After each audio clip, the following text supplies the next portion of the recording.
अस्सलाम वालेकुम। कैसे हैं आप सब? उम्मीद करती हूँ आप सब खैरियत से होंगे। तो चलते हैं आज के एपिसोड के जानिब। नॉवल तेरी आरज़ू बाय मरियम इमरान।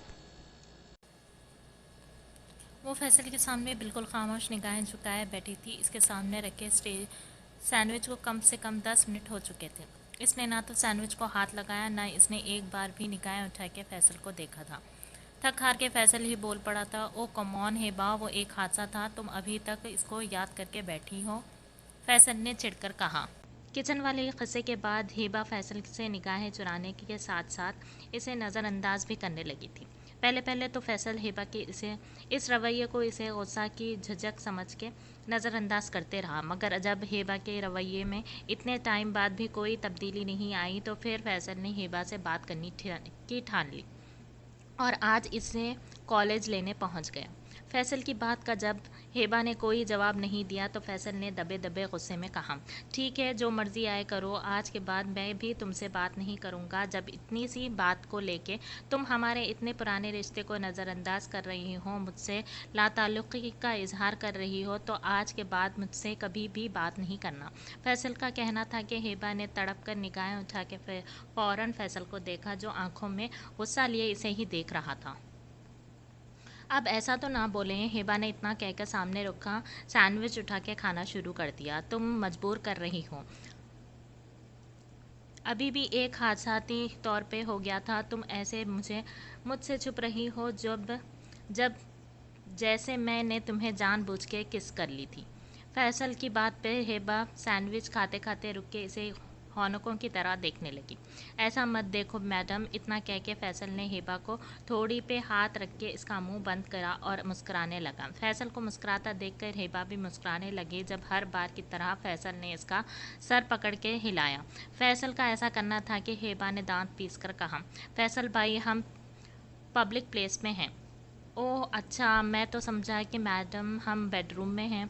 इतना कह के फैसल नीचे मुंह करके हंसने लगा और इसको ऐसे हंसता देख के हेबा की भी हंसी छूट गई। हेबा को हंसता देख के फैसल इसे गहरी निगाहों से देखने लगा। भले वो हेबा के दिल वो दिमाग में से ये बात मिटा चुका था कि किचन में जो हुआ वो एक हादसा था, मगर वो अभी तक खुद को इस एहसास से निकाल नहीं पाया था कि जो इसे हेबा के लबों को छू के हुआ था। अचानक ही सही, मगर हेबा नवीद एक बार फिर फैसल की ज़िंदगी में अपनी अहमियत और पुख्ता कर गई थी। हद हो गई है वैसे, खलील ने यमुना के कमरे में अचानक आके कहा। यमुना जो अपने आगे बुक्स फैलाए इसमें से कुछ न कुछ रजिस्टर में उतार रही थी, खलील के ऐसे अचानक आने पर एकदम डर गई। उफ खलील, क्या करते हैं, डरा दिया मुझे। यमुना ने एक लंबी सांस लेके नफ़ी में गर्दन हिलाते हुए कहा। यमुना, 15 दिन से तुम इस कमरे में मौजूद अपने पेपर्स की तैयारी कर रही हो। मेरा दाखिला बिल्कुल मना किया हुआ है। मैं अपनी बीवी से रोमांस नहीं कर सकता, इसको लेकर कहीं बाहर नहीं जा सकता, और तुम कह रही हो खलील क्या करते हैं। वाह भाई वाह। उल्टा चोर कोतवाल को डांटे। खलील ने सड़ा हुआ मुंह बना के देखा।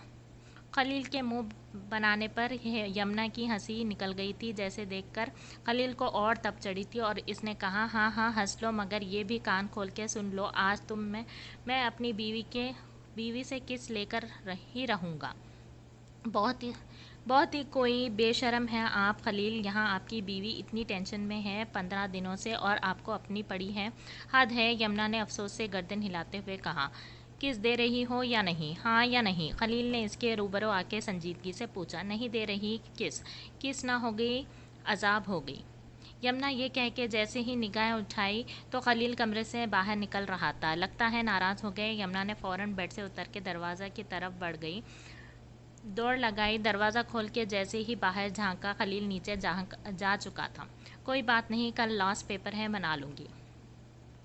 खलील गुस्से में अपने कमरे में आया तो फहद को वहाँ बैठा पाया। ओ भाई, शादीशुदा आदमी हो जाओ, अपनी बीवी के पास, मेरे पास क्या कर रहे हो। खलील ने फहद को वही जुमला रिटर्न किया जो चंद दिन पहले फहद ने इसे बोला था, जब वो फहद को बाहर चलने का बोल रहा था।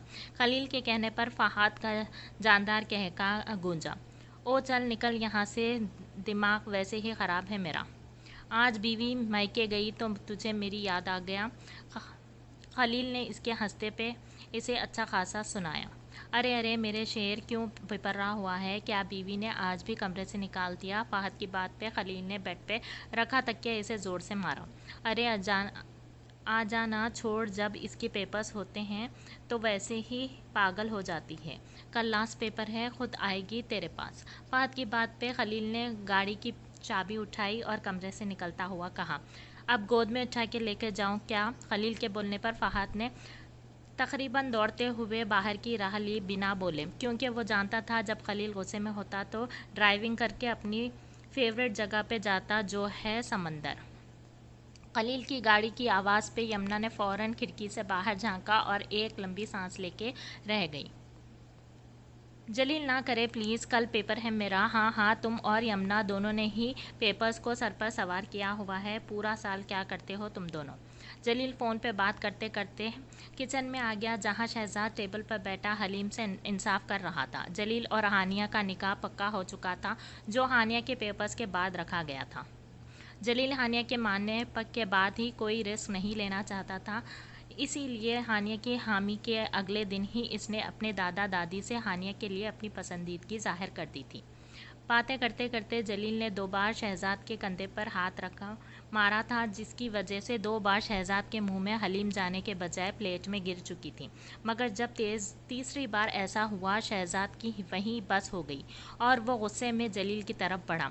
ओए रख, फ़ोन रख। शहजाद गुस्से में इतना तेज़ दहाड़ा कि इसकी आवाज़ सुन के हानिया ने हंसते हुए फ़ौरन कॉल काट कर दी थी, जबकि शहजाद के ऐसे बोलने पर जलील के हाथ से मोबाइल छूटते छूटते बचा। साले कितनी बातें ना हो गई, मसला कश्मीर हो गई। ख़त्म ही नहीं हो रही जानो मानो तानो। वो बार तो 2 बार तूने हाथ मार के मेरी हलीम मेरे कपड़ों पर गिरा दी। अबे इतनी बातें कहाँ से लाता है तू? शहजाद ने दांत पीसते हुए जलील के ऊपर झुकते हुए पूछा, जो किसी छोटे बच्चे की तरह डरा सहमा मोबाइल हाथ में पकड़ा फ्रिज से चिपका हुआ था। जलील ने जब शहजाद को गुस्से में देखा तो अपना थूक निकलते हुए कहा, अरे मेरे प्यारे से शहजाद भाई, गलती हो गई मुझसे, थोड़ा पीछे हो के बात करें। आपके सर से उठती चमेली की तेल की खुशबू से नाक के सुराख बंद हो रहे हैं। थोड़ा पीछे होके बच्चे की जान लेंगे क्या? जलील के बोलने पर शहजाद ने इसे गुस्से से घूरा और पीछे होके दोबारा खा में कहा, मैं तुझे आज आखिरी बार बता रहा हूँ जलील, आज के बाद अगर मेरे कुछ खाते हुए तू मेरे आगे पीछे दिखाई दिया तो मुझे तो समझ के सारी ज़िंदगी तू अपने से थोबड़े से खाना खाने नहीं पाएगा। इतना बोल के शहजाद दोबारा टेबल पर बैठ के खाना खाने लगा तो जलील ने औरतों की तरह अपने सीने पर हाथ रख के एक लंबी सांस ली और फ़ौरन किचन से बाहर को राह ली। पूरा चौधरी विला 2 दिन बाद होने वाली जलील और हानिया के निकाह की तैयारियों में मसरूफ़ था। यमुना और हानिया के एक साथ पेपर्स ख़त्म हुए थे, जिसकी वजह से जलील ने अपने दादी की और इसकी दादी ने अपनी बेटी की नाक में दम करा हुआ था निकाह को लेकर। मगर दूसरी तरफ पेपर्स के बाद से आज तीसरा दिन हो गया था। यमुना खलील को मना नहीं पाई। वो जहाँ इसके सामने आती वो रास्ता बदल लेता था, ना इसे कमरे में आने की इजाज़त देता। आज भी कुछ इस तरह ही हुआ था। जब यमुना ने इससे खाने का पूछा तो इसने साफ मना कर दिया और 2 सेकंड बाद हेबा से खाना मंगवाया। यमुना उदासी से घर के पिछले हिस्से में बैठी थी जब जलील वहाँ चला आया और इसके बराबर में बैठ के कहने लगा, भाई का ऐसा ही है, जब नहीं पूरी लगती है तो बड़ी से बड़ी बात बुरी नहीं लगती, और जब नाराज़ होते हैं तो छोटी सी बात पे नाराज़ हो जाते हैं। फिर इन्हें मनाना दुनिया का सबसे मुश्किल काम है। मगर तुम ये काम आसानी से अंजाम दे सकती हो, मगर तुम्हें ये काम अंजाम देना नहीं आ रहा। जलील की बात पे यमुना ने उदासी से भरी आवाज़ में कहा, 3 दिन से इनके आगे पीछे हूँ, इन्हें मसलसल मना रही हूँ, मगर वो हैं कि ना तो मेरी तरफ देख रहे हैं ना मेरी किसी बात का जवाब दे रहे हैं। और आज तो मैंने खाना का बोला तो मना कर दिया और 2 मिनट बाद हेबा से कह रहे थे मुझे भूख लग रही है। यही तो कह रहा हूँ, तुम्हें मनाना नहीं आ रहा इन्हें। अच्छा तुम्हें बड़ा पता है? यमुना ने चिढ़के कहा।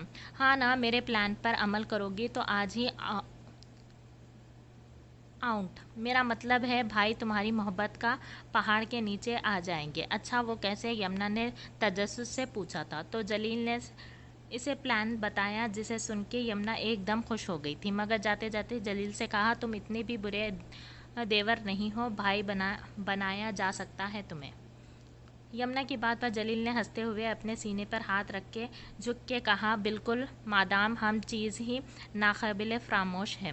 जलील की बात सुन के यमुना हंसती हुई अंदर चली गई। खलील रात गए घर आया निकाह के लिए कैटरिंग फाइनल करके। शैला बेगम की ख्वाहिश पे निकाह इनके घर के लॉन में रखा गया था जहां वानिया का निकाह हुआ था। सबने खुशी खुशी इनकी बात मान ली थी। खलील आंखें मूंद के सोफे पर लेटा था जब हेबा की आवाज़ पर इसने आंखें खोल के देखा था। भाई, खाना लाऊं आपके लिए? हेबा के पूछने पर खलील ज़ाहिर तो इसे ही देख रहा था, मगर खलील की नज़रें यमुना को तलाश कर रही थी और ये बात हेबा समझ चुकी थी और अपनी मुस्कुराहट छिपा रही थी, क्योंकि हेबा भी यमुना और जलील के प्लान में इनका साथ दे रही थी। किसे ढूंढ रहे हैं भाई? हेबा के पूछने पर खलील एकदम चौंका और कहा, किसी को नहीं, मैं किसे ढूंढूंगा, तुम खाना लगाओ। इतना कहकर खलील उठने लगा जब जलील वहां आया और हेबा से पूछा, यार हेबा, यमुना को देखा है, कब से इसे ढूंढ रहा हूँ। हाँ भाई, वो तो अपनी बेस्ट फ्रेंड की मंगनी में गई है, सुबह आएंगी। हेबा के कहने पर जलील और हेबा दोनों ने एक साथ खलील को देखा, जिसके चेहरे के जाविये हेबा की बात सुन के बदल चुके थे। हाँ तो फ़ोन तो उठाए, मेरा कब से कर रहा हूँ मुझसे। हानिया की कई बार इसका पूछ चुकी है, इसे कोई ज़रूरी बात करनी थी, अब क्या बोलूँ इसको। अरे भाई, यमुना अपना मोबाइल घर ही भूल गई है, अब आप हानिया से कहें सुबह ही कर ले बात, क्योंकि वो सुबह 10-11 बजे तक आ जाएगी। ओहो, चलो मैं बोल देता हूँ हानिया को, तुम भाई को खाना वगैरह दे दो। जलील ने हेबा से कह के अपनी हंसी छिपाई और वहाँ से चला गया। कुछ ऐसा ही हाल हेबा का भी था। भाई, खाना लगा दूँ? हेबा ने गुमसुम हुए खलील से कहा। नहीं, मुझे भूख नहीं है, जाओ तुम आराम करो, मुझे भूख लगेगी तो खुद ले लूँगा। खलील ये कह के जलील चला गया जब हेबा ने एक नंबर पे मैसेज किया, आ रहे हैं भाई। खलील गुस्से में कमरे में पहुंचा, मुझे बताना भी गवारा नहीं किया और चली गई दोस्त की मंगनी में, वो भी रहने वो भी मोबाइल घर पे छोड़ के वहाँ। खलील ने गुस्से में कह के अपना मोबाइल गुस्से में साइड टेबल पर रखा और बेड पे आंखों में हाथ रखे लेट गया। कुछ ही पल गुजरे थे जब इसे अपने सीने पर बोझ महसूस हुआ। खलील ने आंखों से हाथ हटा के अपने सीने की तरफ देखा तो वो कोई भी बोझ नहीं, यमुना का सर था। खलील की आंखें हैरत से फैल गई थी। यमुना ने सर उठा के इसे सीने पर अपने ठोडी रखे और पूछा, क्या हुआ? यमुना ने मुस्कुराते हुए पूछा तो खलील को इन तीनों का सारा प्लान समझ में आ गया। खलील ने दोबारा आंखें मूंद ली जब यमुना ने इसका एक हाथ सीधा करके इसके हाथ पर अपना सर रखा और इसके मज़ीद करीब होकर अपना मुंह इसके दिल के पास कर लिया। यमुना के इस अमल से खलील की नाराज़गी झाग की तरह जाती रही। वो खुश था इस बात पे कि यमुना को इसकी नाराज़गी से फ़र्क पड़ता है, मगर अभी भी वो खामोश था जब यमुना ने कहा, बस करे ना, इस दिन वाकई मैं टेंशन में थी। सच में मैंने मजाक में कही थी किस वाली बात? यमुना की बात पर खलील ने नीचे मुंह करके यमुना को देखा था तो वो इसे ही देख रही थी। दोनों की निगाहें आपस में टकराई। यमुना तो शर्म के मारे निगाहें झुका गई थी, मगर खलील वो यमुना का ये रूप देख के सरशार हो गया था। इसने फौरन झटके से अपनी पोजीशन बदली। खलील की इस हरकत पर यमुना का मुंह खुला का खुला रह गया। तो क्या कह रही थी आप? खलील ने इसके कमर में हाथ डाल के इसे खुद से मज़ीद करीब करके कहा। खलील के पूछने पर यमुना शर्म से निगाहें झुका के कहने लगी, यही कि आप नाराज़ नहीं हो करके मुझे हुआ करें, आप नाराज़ नहीं हुआ करें मुझसे, आपकी नाराज़गी अफोर्ड नहीं कर सकती मैं। ओहो, खलील ने ये कह के यमुना के माथे पर अपने लब रखे और कहा, आपको ये बात पता है कि मैं नाराज़ किस बात पे हुआ था? हाँ ना, किस ना देने पे। यमुना ने जितनी स्पीड में ये बात कही थी इतनी ही स्पीड से खलील के सीने में मुंह छुपा गई थी। यमुना की इस हरकत पर खलील को इस पे टूट के प्यार आया और इसने मुस्कुराते हुए इसके बालों पे अपने होंठ रखे और कहा, जानती हो यमुना, तुम्हारा ये रूप, ये प्यार भरा अंदाज मेरे जीने की वजह है। कुछ भी हो जाए कभी मुझे छोड़ के मत जाना, मेरी जगह किसी और को मत देना, वरना यह खलील नवीद मर जाएगा।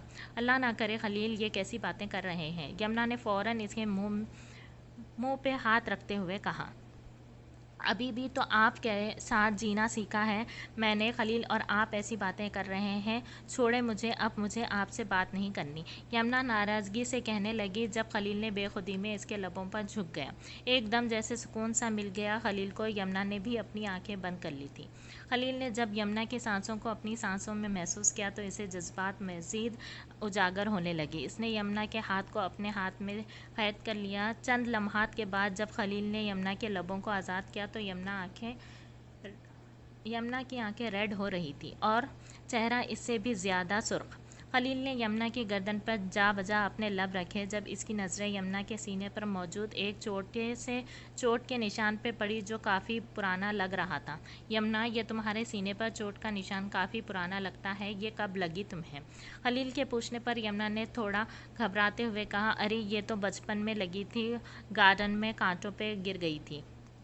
खलील अभी अपने प्यार भरे लम्हात में मसरूफ़ था जब ही इसने यमुना की ज़बान की लड़खड़ाहट महसूस नहीं कर पाया था और यमुना के सीने पर सर रख के लेट गया। मगर यमुना इसके सामने एक बार फिर किसी का चेहरा आया जिसे वो आंखें मीच कर फ़ौरन फरामोश कर गई। गाड़ी तेज़ी से हरे बड़े पहाड़ को पार कर रही थी। कंवल इसके कंधे पर सर रखे आंखें मूंदे के बैठी थी। अनाया ने अपना आधा चेहरा दुपट्टे से छिपाया हुआ था। आंसू इसका चेहरा तरता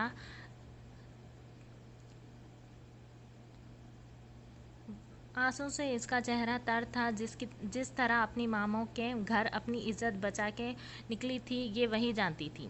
चंद दिनों पहले वो स्टोर रूम से तो अपनी इज्जत बचा के निकल गई थी, मगर अपनी माँ को नहीं बचा पाई, जो इस पे आप बीती सुन के जान के बाजी हार गई थी।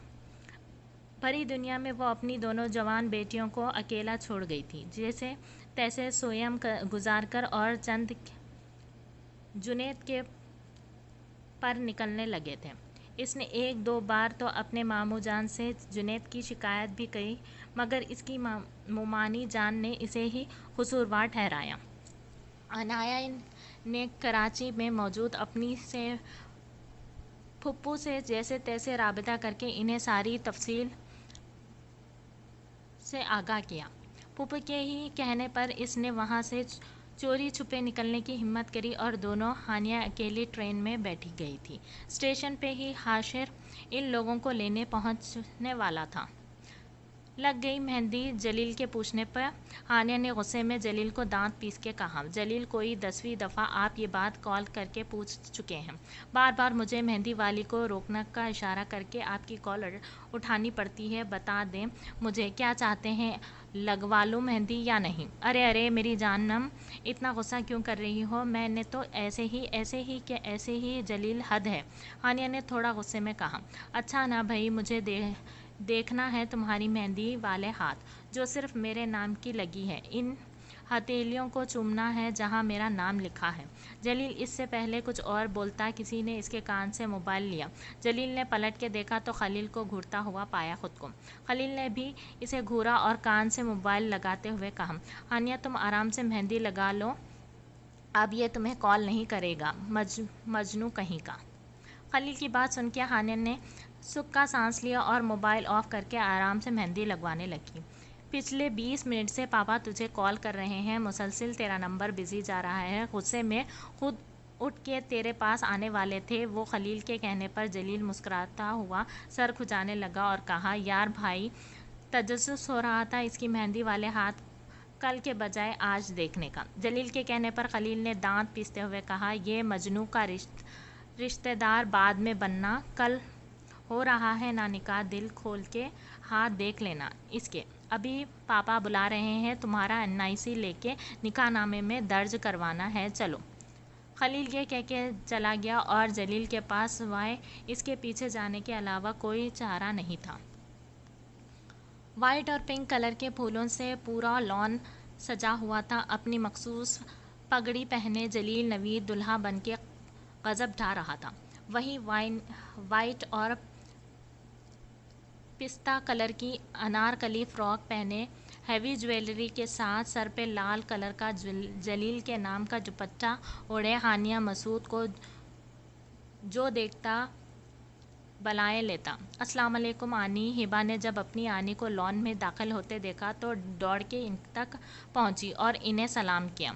वालेकुम सलाम मेरा बच्चा। लाइट बेबी पिंक कलर के शरारे में बालों को खुला छोड़े हिबा कोई मासूम सी गुड़िया लग रही थी। फैसल भाई नहीं आया आनी, आया है, वो गाड़ी पार कर रहा है। अभी वो दोनों बातें कर रहे थे जब वाइट कॉटन के सूट में शान से चलता हुआ फैसल अंदर आया तो पास बैठी ख्वातीन ने इसे सताइशी नज़रों से देखा। कुछ ऐसा ही हाल हेबा की दोस्तों का भी था जो ज़रा से फासले पर बैठी हुई थी। हेबा ने फैसल को देखते हुए सलाम किया। जब फैसल ने मुस्कुराहट छिपाते हुए अपनी मामा से कहा, अरे मामा आपकी भांजी नहीं दिख रही, वो चुड़ैल सी आनी। हेबा ने फैसल की बात पर रूठे वाले अंदाज में जब अपनी आनी को पुकारा तो इन्होंने फ़ौरन फैसल को डांटा और कहा, खबरदार अगर आज तुमने मेरी प्यारी सी भांजी को छेड़ा। ओहो, तो ये आपकी भांजी है, मैं तो समझ रहा था कोई बारबी डॉल खड़ी है। फैसल की तारीफ में हेबा झीम गई।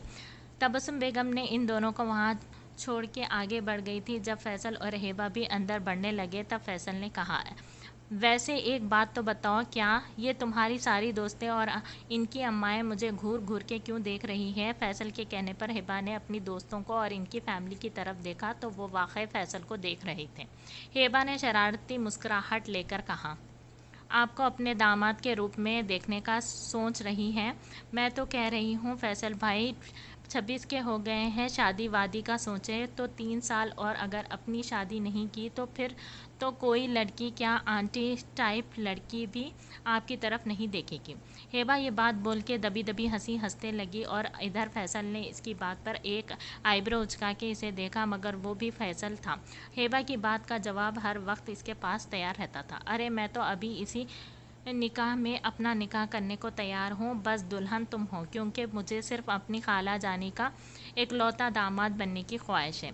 इतना बोल के फैसल तेज़ी से आगे बढ़ गया, फिर पलट के उल्टे कदम उठाते हुए हेबा को देखने लगा।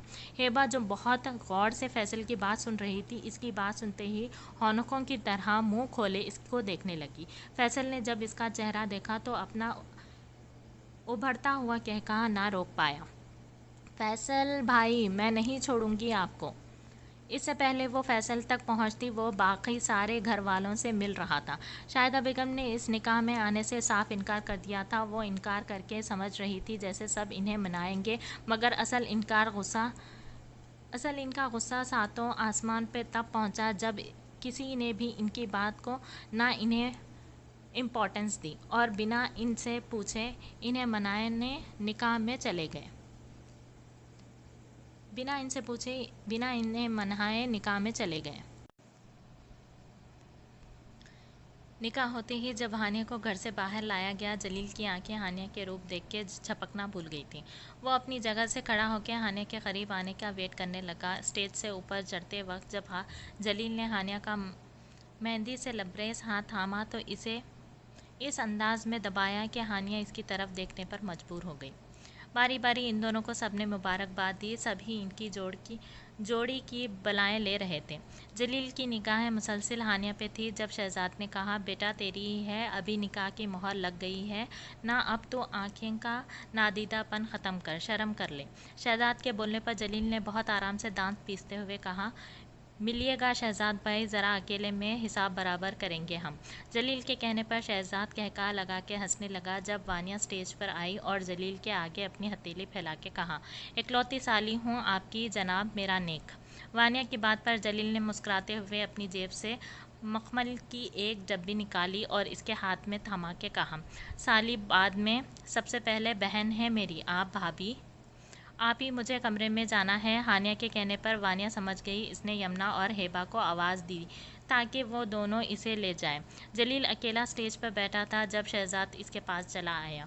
यार शहजाद भाई, मुझे हानिया के कमरे में जाना है, प्लीज़ अब मना नहीं करना, कोई जुगाड़ लगाए। यार चले, सब मेहमान हैं, ऐसे कैसे मैं मुझे नहीं पता, प्लीज़ सिर्फ 10 मिनट के लिए प्लीज़। अच्छा रो नहीं करता हूँ कुछ। हानिया ने कमरे में आते ही सबसे पहले अपने पाँव हील से आज़ाद किए। एक लंबी सांस लेके वो वॉशरूम में फ्रेश होने चली गई। बाहर आई तो हिबा को मिठाई रखते हुए देखा। हानिया, ये तुम्हारे निकाह की मिठाई है, खा लेना। शैला पप्पू ने कहा है। बाकी खाना लाऊं ये या फिर बाहर ही खाओगी? नहीं यार, अब बाहर नहीं जाऊंगी और अभी भूख भी नहीं। तुम जाओ, मैं बाद में खा लूंगी, तुम लोगों के साथ खाना। अच्छा चलो, सही है। हेबा कमरे में से निकली तो हानिया ने कमरे का दरवाज़ा हल्का सा बंद किया और अपने दुपट्टे उतार के बेड पर रखा। जब इसकी नज़र मिठाई पर पड़ी, कुछ सोचते हुए इसने मिठाई उठा के जैसे ही मुंह में रख के पलटी, जलील को खुद को तकता पाया। आधी मिठाई हानिया के मुंह में ही थी और आधी हाथ में। आप क्यों, मैं आ नहीं सकता? नहीं, ऐसी बात नहीं है। इतना कहकर हानिया जैसे ही बाकी की मिठाई वापस डब्बे में रखने लगी, जलील ने इसका हाथ थाम के अपनी तरफ खींचा। हानिया को बिल्कुल अंदाज़ा नहीं था कि जलील ऐसा कुछ करेगा। वो एकदम बौखला गई। जलील ने इसके हसीन सरापे को बहुत गौर से ऊपर से नीचे तक देखा था। जब इसकी नज़र इसकी नत्थी पर गई थी जो नाक से अलग होके साइड में गिरी हुई थी, इस हुलिये में हानिया इसे बहुत क्यूट लग रही थी। नथ क्यों उतार दी? जलील ने इसे बाहों में ले लिए पूछा। वो मैं मिठाई खा रही थी, इस वजह से। हानिया ने बहुत धीमी लहजे में निगाहें नीची करके जलील को जवाब दिया। अकेले अकेले हमारे निकाह की मिठाई खा रही हो, मुझे भी खिलाओ। जलील के कहने पर हानिया ने अपने हाथ में मौजूद बाकी मिठाई जैसे ही वो जलील को खिलाने लगी, जलील ने इसका हाथ रोका। हानिया सवालिया नज़रों से इसे देखने लगी। जलील ने इसके हाथ से मिठाई लेके इसके मुंह में डाली, फिर खुद इसके होठों पे झुक गया। हानिया की आंखें पूरी खुल चुकी थी। इसका जिस्म जलील के इस हरकत से हौले हौले कांप रहा था। इसके मेहंदी वाले हाथ जिनसे वो जलील के कंधों को थामे हुई थी, जलील महसूस कर सकता था इनकी लर्जिश अपने कंधों पर। जलील ने जब इसके लबों से अपने लब हटाए तो जलील के मुंह में मिठाई थी, जिसे खाने के बाद जलील ने हसीन मुस्कुराहट लिए हानिया के लाल सुर्ख चेहरे को देखते हुए कहा, अपने निकाह की मिठाई अपनी बीवी के मुंह से खाने का मज़ा ही कुछ और है। जलील ने एक खूबसूरत सा लॉकेट हानिया के गले में पहनाया, इस पे अपने लब रख के धीरे से कहा, निकाह मुबारक हो मेरी जान। इतना कह के वो कमरे से चला गया। हो गया सारा काम? हाँ शहजाद भाई, बस अब खाना लगवा लूँ, खलील ने थक हार के मेज़ पर बैठते हुए कहा। अरे बेटा, तुम लोगों ने खामखाही में तकल्लुफ़ की, कल मसूद करवा देते। शैला बेगम ने फहद और खलील को देखते हुए कहा, जो केटरिंग वालों और डेकोरेशन वालों के साथ मिलकर सारा काम समेट रहे थे। जलील, खलील, हिबा, यमुना, शहजाद, फहद, वानिया सब ही रुके हुए थे सारे अरेंजमेंट वाइंड अप करवाने के लिए। सबने ही एक साथ खाना खाने का डिसाइड किया था। अरे पुप्पो, आप जाएं, आराम करें, हम देख लेंगे। और मसूद अंकल कैसे करवाते ये सब, इनकी खुद की तबीयत ठीक नहीं है, आप भी जाके आराम करें। शहजाद के कहने पर शैला बेगम भी अंदर चली गई। जब वानिया ने हिबा से कहा, हिबा जाओ हानिया को भी बुला लाओ खाने के लिए। हाँ वानिया आपी, मैंने इसे कॉल कर दी है, आती होगी। टेबल पर खाना लग चुका था। तकरीबन सभी टेबल पर बैठ चुके थे सिवाय जलील और हानिया के।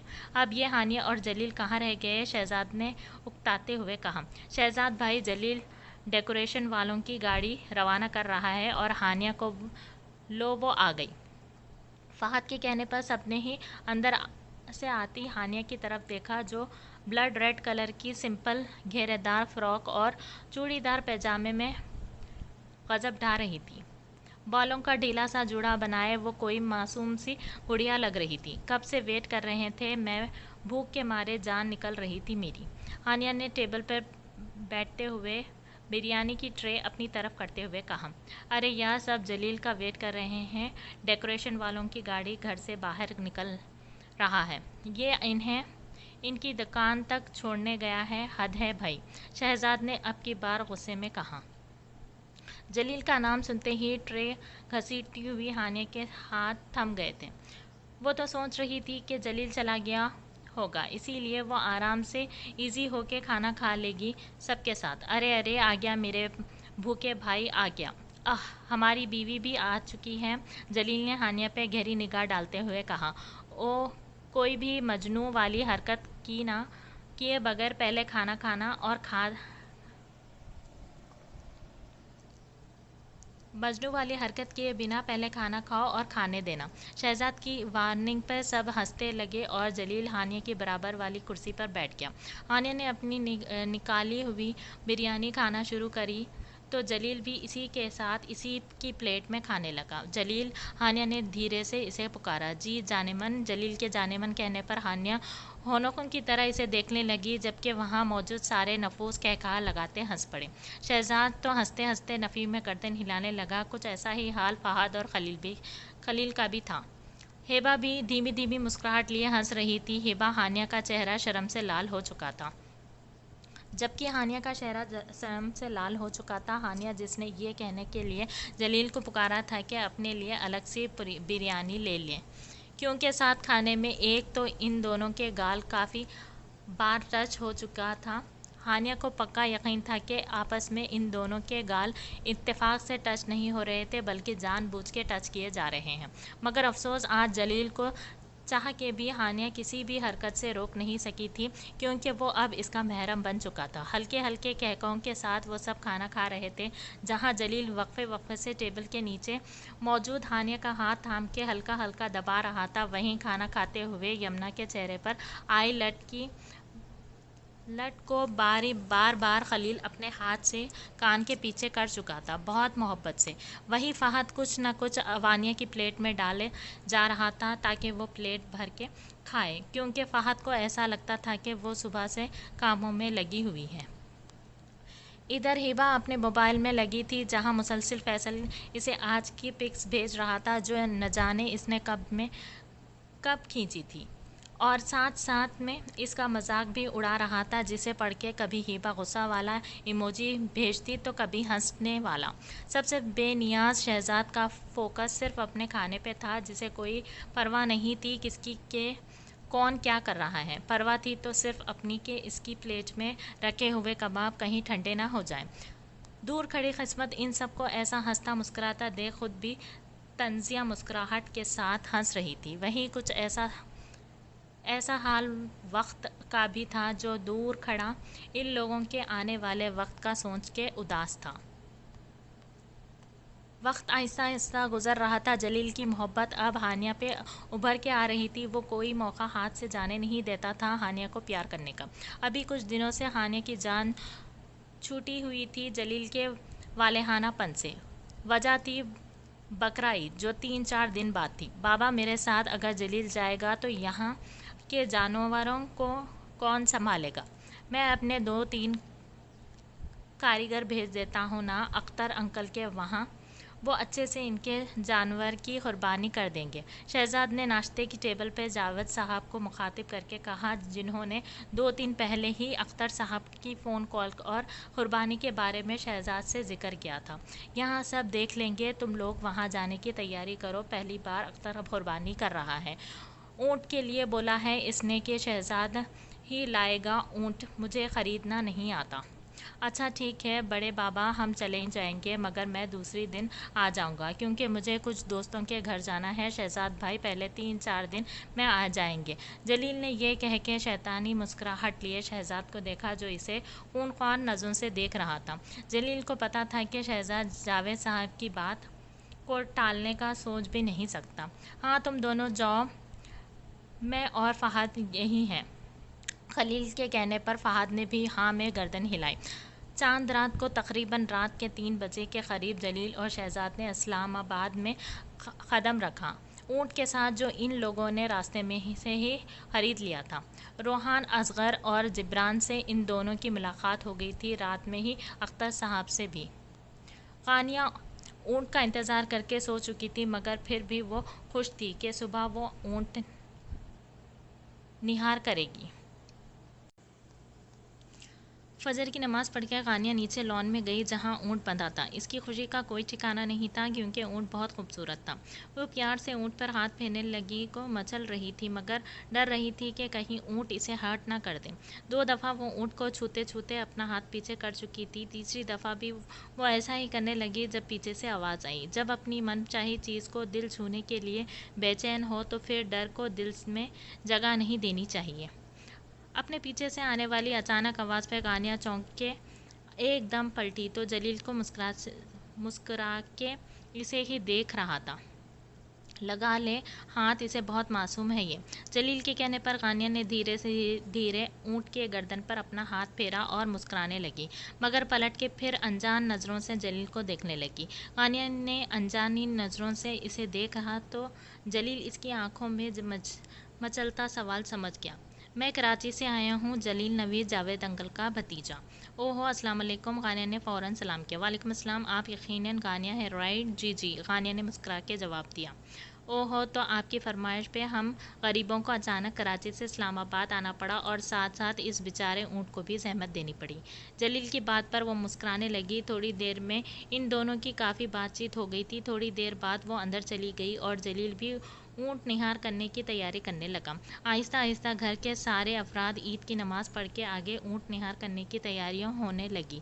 सबसे आखिरी में शहजाद आया और वजह जलील अच्छे से जानता था। जलील ने बहुत घूर के शहजाद को देखा। शहजाद इसके घूरने का मतलब अच्छे से समझ चुका था, जब ही धीरे से कहा, अब बिना मिठाई खाए ईद का मज़ा। शहजाद भाई, ईद में मिठाई खाई जाती है, ठूसी नहीं जाती, जलील ने दांत पीस के कहा। ऊँट निहार करने की तैयारी हो गई थी जब रोहान ने कहा, बाबा ज़रा अपनी लाडली को तो बुलाएं। आ गई हूँ मैं, गानिया ने सड़ा हुआ मुंह बना के रोहान को देखते हुए कहा। गानिया की आवाज़ पर खसाई पलटे सिवाय शहजाद के, जो ऊँट का एक पाँव बांध रहा था। जलील काफ़ी इम्प्रेस हुआ गानिया से, जो ऊँट को हाथ नहीं लगा रही थी। वो ऊँट निहार करेगी। ऊँट की रस्सी बंध के जैसे ही शहजाद खड़ा हुआ, इसकी नंबर पर जावेद साहब की कॉल आने लगी, जिसे वो सुनने लगा। जलील, ज़रा गानिया आपी के हाथ में छुरा तो देना, जिसे वो ऊँट निहार करेंगी। रोहान के कहने पर गानिया ने जलील को देखा था, जिसके हाथ में ऊँट निहार करने की छुरी थी, जिसे देखते ही गानिया के हाथ पांव ठंडे होने लगे थे। इसने इस आँच भरी नज़रों से पहले अपने बाबा को देखा, फिर ताया को। दोनों ने ही हाथ खड़े कर दिए।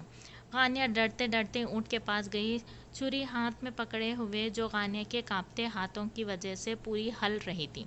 जलील को रोहान ने कसम देकर रोका था, जब भी वो गानिया की मदद नहीं कर रहा था।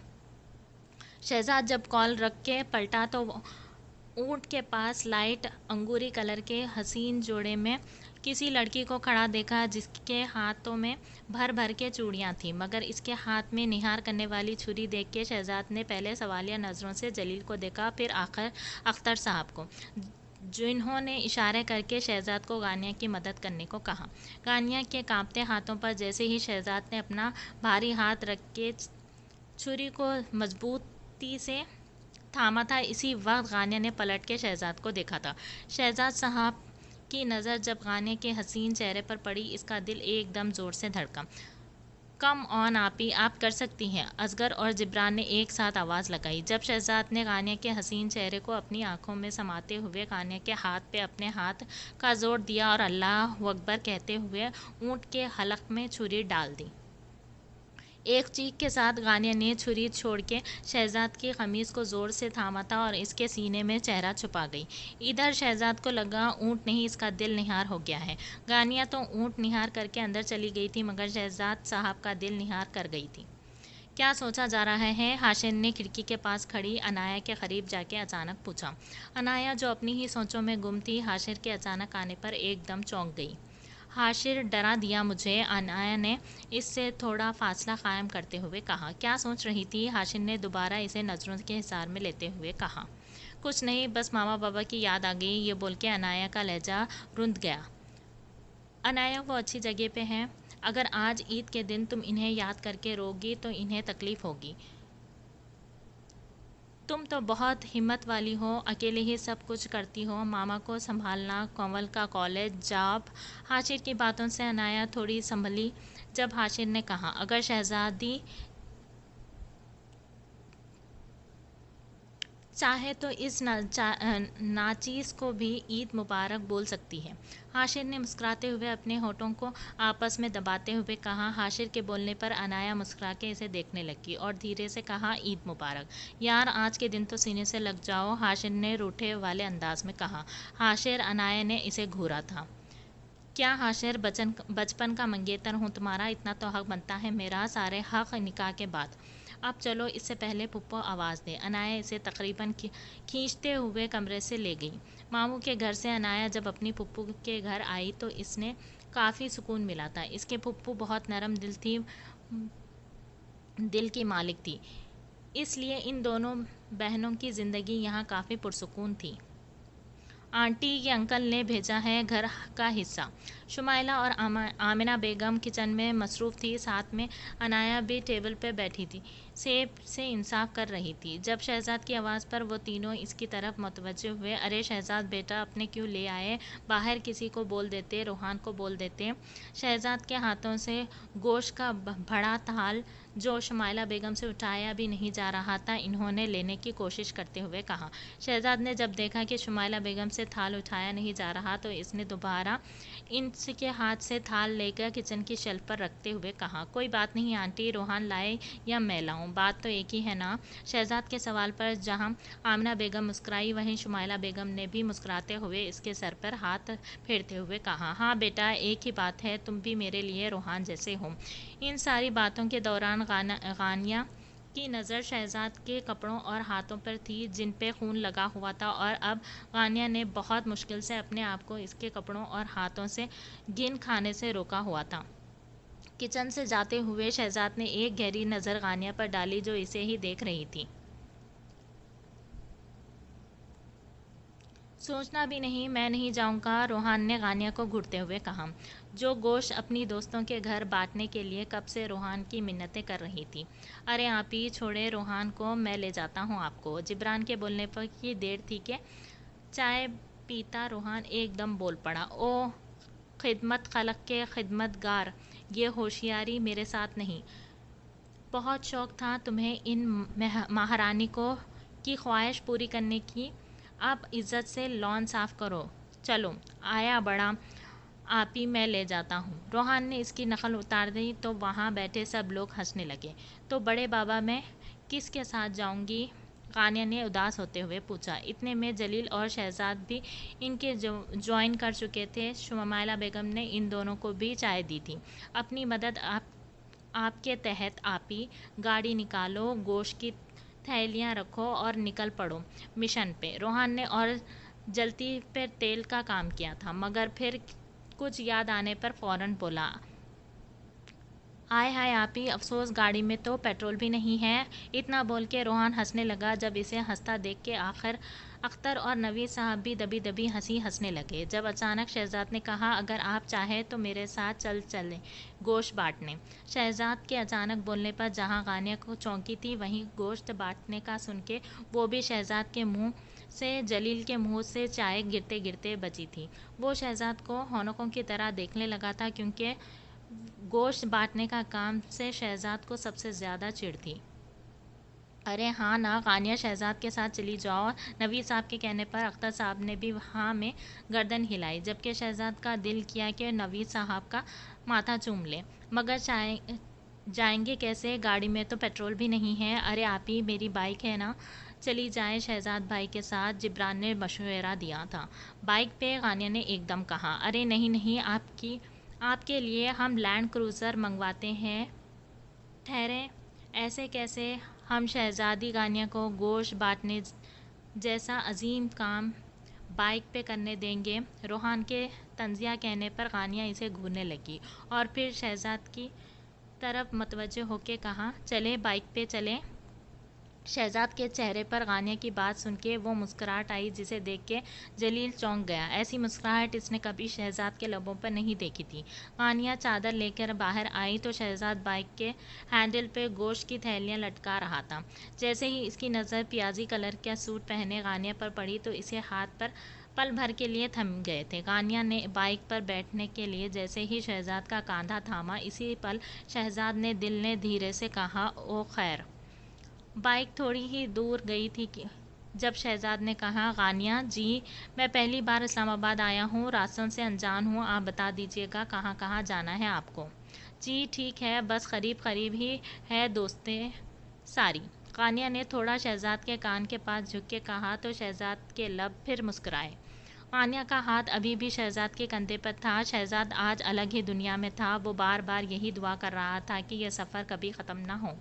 3-4 दोस्तें गानिया की निपट चुकी थी और इन दौरान थोड़ी बहुत बात गानिया और शहजाद की एक दूसरे के बारे में भी हो चुकी थी। वापसी पर गानिया शहजाद से भी फ्रैंक हो चुकी थी। जब गानिया ने शहजाद से पूछा था, एक बात पूछूं, अगर आप बुरा ना माने तो? नहीं नहीं, मैं बुरा क्यों मानूंगा, पूछें, आपको गोश्त बहुत पसंद है क्या? नहीं तो, शहजाद ने फौरन कहा। अच्छा सही, क्यों पूछा आपने? शहजाद ने फिर सवाल दागा। आपने अपने सर पे चमेली का तेल ज़रूरत से ज़्यादा लगाया हुआ है, इसलिए पूछा। गाने की बात पर शहजाद का कहका निकला और इसने कहा, खुशबू तो इतनी नहीं पसंद। हाँ, तेल में मसरूफ़ मैं ज़रूर से ज़्यादा सर पे लगाता हूँ। इस बात से मेरे घर वालों को काफ़ी एतराज़ है। मेरे बाल बहुत ज़्यादा सिल्की हैं, अगर इन पे तेल ना लगाऊं ज़्यादा तो इधर उधर नाचते फिरते हैं, जो मुझे नहीं पसंद। हाँ तो जेल लगा लिया करें, गानिया ने एडवाइस दी, इससे कड़क हो जाते हैं मेरे बाल। तो फिर सरसों या खोपरे का तेल भी तो है, चमेली ही क्यों? बचपन में दादू इसी तेल से मेरी मालिश करती थी, बस आदत हो गई थी इस तेल की। ओ अच्छा, गानिया ने समझने वाले अंदाज में कहा। गोश्त बांटने का सफ़र शहजाद का काफ़ी अच्छा गुजरा था। गानिया आते ही अपने कमरे में गई थी और शहजाद गेस्ट हाउस में, जहां जलील इसका शिद्दत से इंतज़ार कर रहा था। जैसे ही शहजाद कमरे में घुसा, जलील ने अपनी पूरी बत्ती सी दिखा के इसे देखा था। बेटा, आज ब्रश ज़्यादा कर लिया जो दांते की नुमाइश करवा रहा है, शहजाद ने अपनी मुस्कुराहट छिपाते हुए कहा। और जलील से चाह कर भी जलील अपनी मुस्कुराहट छुपा नहीं पाया। आय हाय, लड़के के ब्लश, ज़्यादा गाल तो देखो, ओफ। जलील के कहने पर शहजाद ने इसे तकिया खींचकर मारा। जलील ने तकिया खींचा और कहा, हाय माय।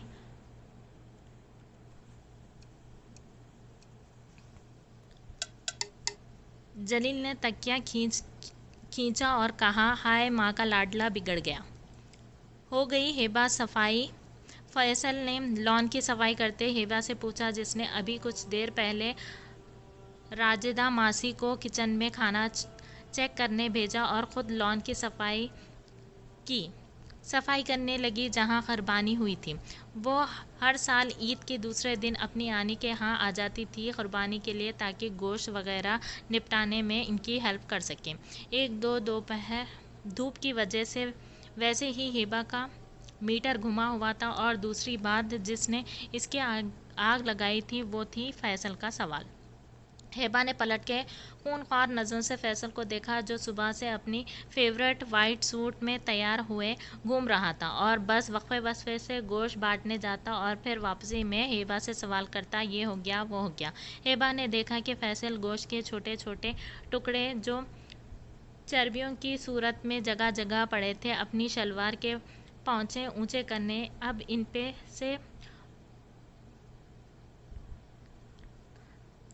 पे से लॉन्ग आगे आ रहा था।